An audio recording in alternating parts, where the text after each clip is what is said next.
देख रहे हैं न्यूज कैपिटल एक्सप्रेस में हूं आपके साथ अंजलि त्यागी। आइए रुक करते हैं आज की ताजा तरीन खबरों की ओर। संयुक्त संघर्ष मोर्चा के प्रदेश अध्यक्ष शमशूल हसन ने कसातंज कहा नगर निगम कर्मचारी को बनाया प्रदेश का पदाधिकारी। नगर निगम महापौर कमिश्नर नगरीय प्रशासन मंत्री कैलाश विजयवर्गीय ने मांग अवलंब करके कर्मचारी के खिलाफ कार्रवाई।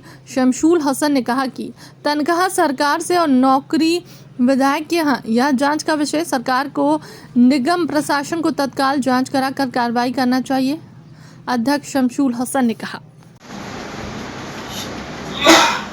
सर, जैसे कि बीजेपी और कांग्रेस दोनों में तनातनी का माहौल बना हुआ है, उपचुनाव भी नज़दीक है क्योंकि सबकी तैयारियां चल रही है। पर ऐसे समय में जहां एक और कांग्रेस पिछड़ चुकी है और फिर वही चीज़ सामने आ जाना, लिस्ट जारी होने के बाद कांग्रेस कार्यकर्ता पर फिर नाराज हो जाना, इसको क्या मानते हैं? नहीं, एक सभी राजनीतिक दल में परिवर्तन ज़रूरी होता है, परिवर्तन ज़रूरी है, लेकिन किसी को डिमोशन करना, किसी को बाहर का रास्ता दिखाना, अपने ज़ाती मफाद के लिए गुटबाजी में किसी को संगठन से बाहर खड़ा कर देना, ये न्यायोचित नहीं होता।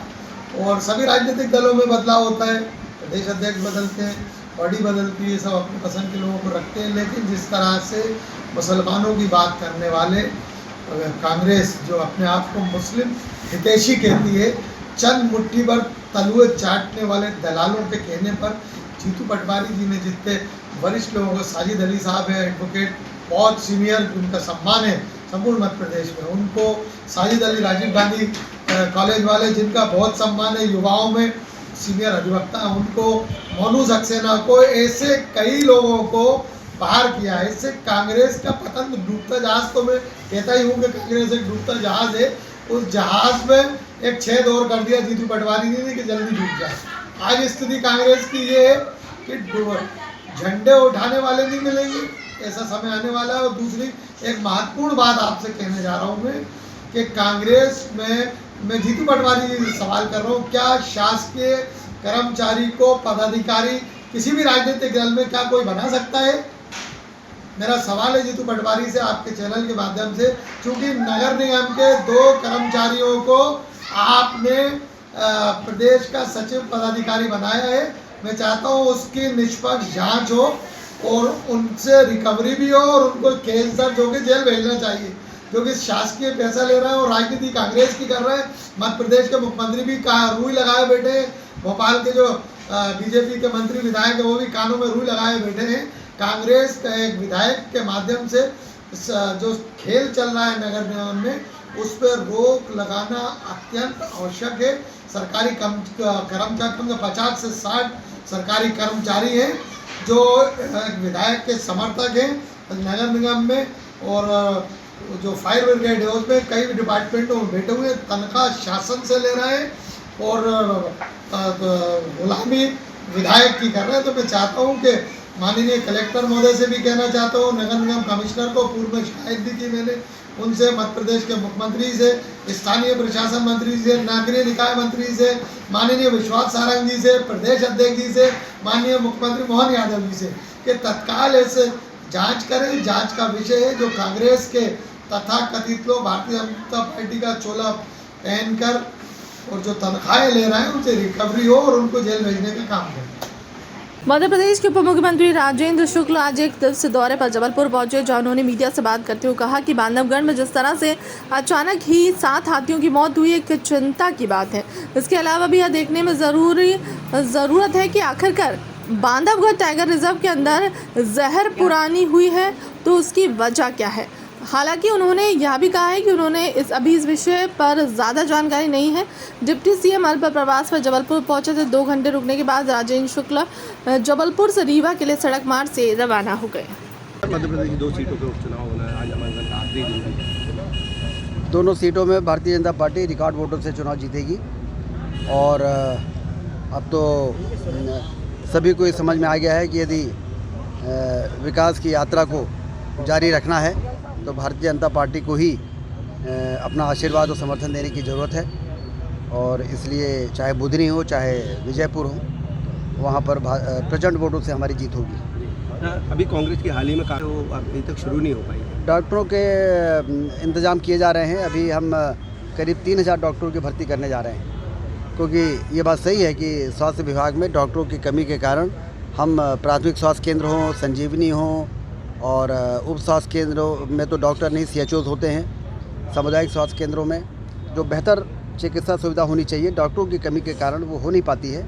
इसीलिए 3000 नए डॉक्टरों की भर्ती का प्रस्ताव कैबिनेट ने मंजूर किया, डॉक्टर मोहन यादव जी की कैबिनेट ने, और हम उसको भर्ती करेंगे। और जैसे ही 2-3 महीने के अंदर ये सारी भर्तियां हो जाएंगी तो लगभग 33,000 अमला हमारा बढ़ेगा और आपको फ़र्क दिखना शुरू हो जाएगा।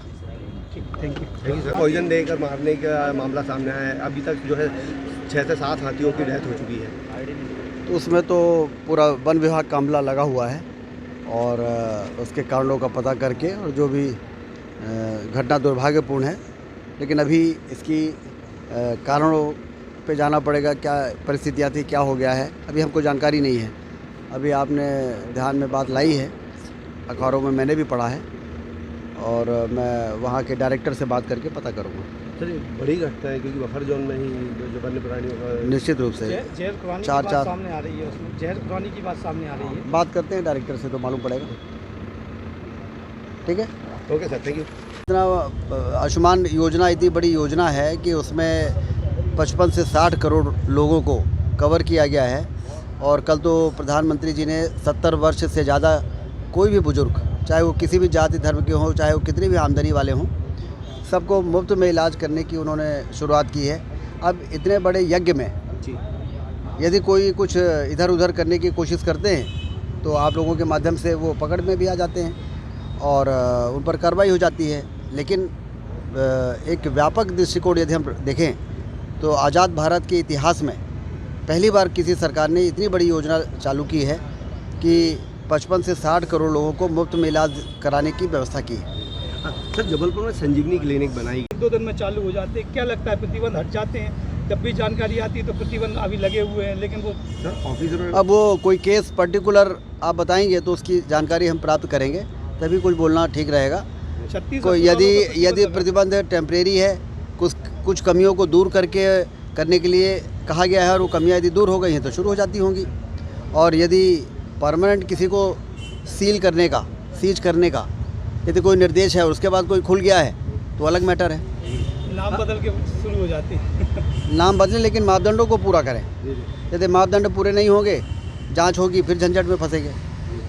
सर कुछ हॉस्पिटल ऐसे हैं जो मेडिकल यूनिवर्सिटी है, वहाँ पर भी देख लें, कैसे मैनेज करेंगे? प्रोफेसरों की तो लगातार भर्ती हो रही है, डॉक्टर्स मिल भी रहे हैं। अभी तो जो 3 नए मेडिकल कॉलेज शुरू हुए हैं कल प्रधानमंत्री जी के कर कमलों से, नीमच, मंदसौर और सिवनी, वहाँ भी हमें जितने प्रोफेसर की ज़रूरत है उसमें 50% प्रोफेसर मिल गए हैं और फर्स्ट ईयर में सारी सीटें बच्चों के द्वारा एनरोलमेंट हो गया है। तो इसका मतलब ये है कि यदि पहले वर्ष में ही हमको 50% टीचर मिल गए तो इसका मतलब कि आने वाले दिनों में ये मेडिकल कॉलेज बहुत अच्छे चलेंगे। हर ज़िले में एक मेडिकल कॉलेज खुले जिससे डॉक्टरों की उपलब्धता बढ़े और हम ग्रामीण क्षेत्रों में जितने डॉक्टरों की कमी है उसको पूरा कर सकें। इस मंशा पर कल प्रधानमंत्री जी ने घोषणा की है कि आने वाले 5 वर्षों में हम 75,000 MBBS की सीटें बढ़ाएंगे। एक चीज़ और समझ में आ रही है, जबलपुर की हम बात कर लेते। जबलपुर में बीते दिन हुए सिविल लाइन थाना क्षेत्र अंतर्गत नकबजनी के बड़े मामले पर खुलासा करते हुए पुलिस द्वारा गोपी किशन नामक एक व्यक्ति को गिरफ्तार किया गया, जिनके पास से 10 लाख रुपए का सोना और नगद राशि बरामद की गई। CSP पंकज मिश्रा ने बताया कि अनुसार बीते 28 अक्टूबर को गोपी किशन और गोविंद जाटव द्वारा साउथ सिविल लाइन क्षेत्र में 2 घरों में नकबजनी की वारदात को अंजाम देते हुए लाखों रुपए का सोना और नकदी लूटी गई थी। वारदात को अंजाम देने के बाद गोविंद जाटव फरार हो गया था। इधर पुलिस ने मामले की कुड़ियों को जोड़ते हुए गोपी किशन को अभिरक्षा में लेकर शक्ति से पूछताछ की। बताया जा रहा है कि चारसी निवासी गोपी किशन एक आदतन अपराधी है जो कि लंबे समय से शहर के छोटा फुआरा क्षेत्र में रह रहा था। पुलिस या पूछताछ में उसने न केवल वारदात को अंजाम देना स्वीकार किया बल्कि उसके पास से 120 ग्राम सोना और नकद राशि भी बरामद की गई है।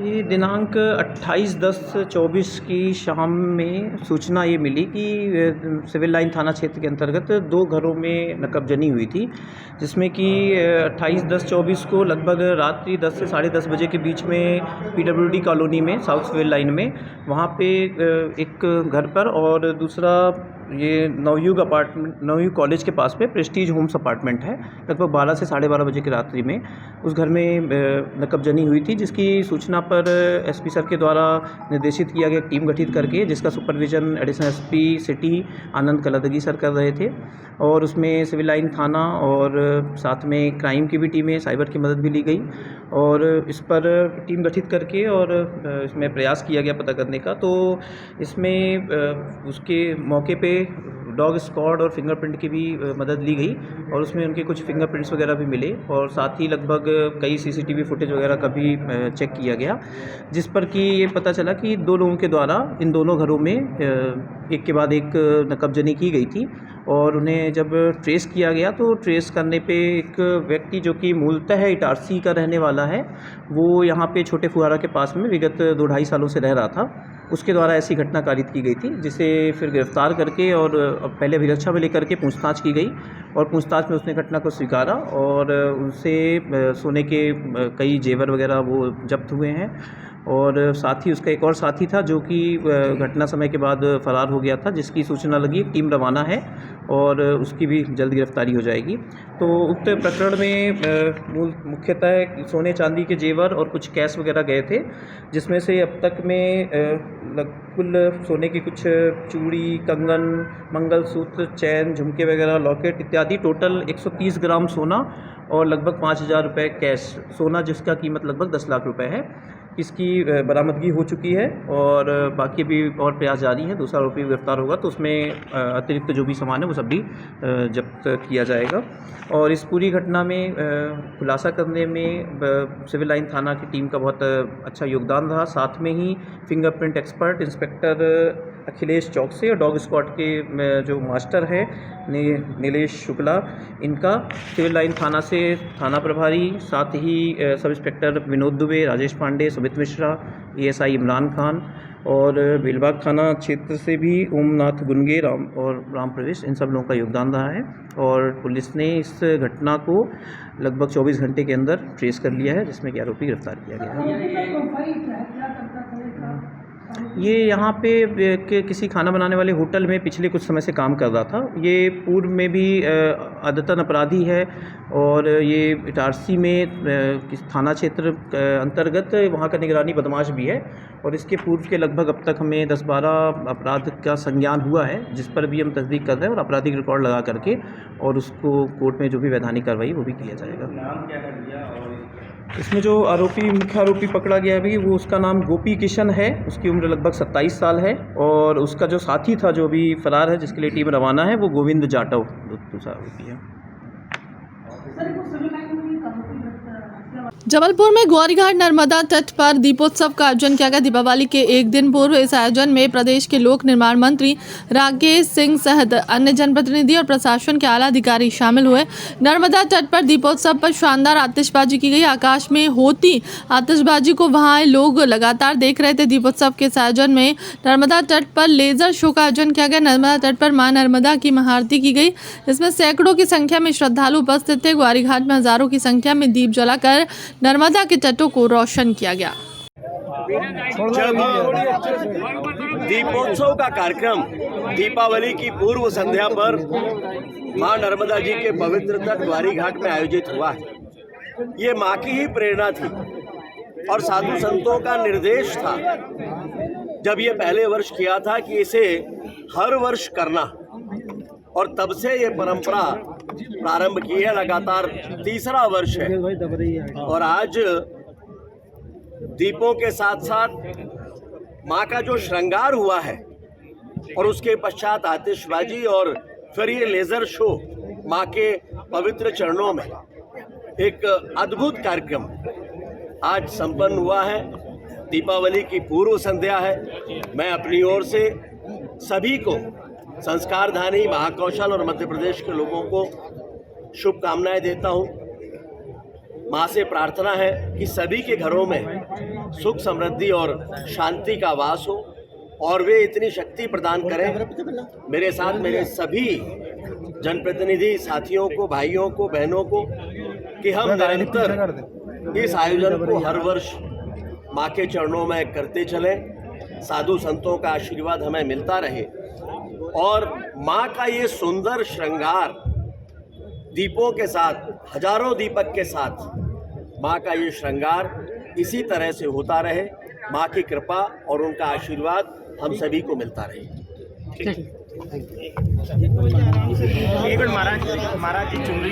तो कल्याणी कदम्बर हवासनी, बोलिए नर्मदा मैया की। आज हमारे संस्कार धानी के समस्त पूज्य संत वृंद यहाँ पर उपस्थित के चरणों में मैं भगवती माता बगलामुखी से प्रार्थना करता हूँ, माँ नर्मदा से प्रार्थना करता हूँ। जबलपुर के अवैध मादक पदार्थों की तस्करी करने वाले आरोपी को गिरफ्तार किया। पुलिस आरोपी के पास लगभग 6 किलो गांजा बरामद किया।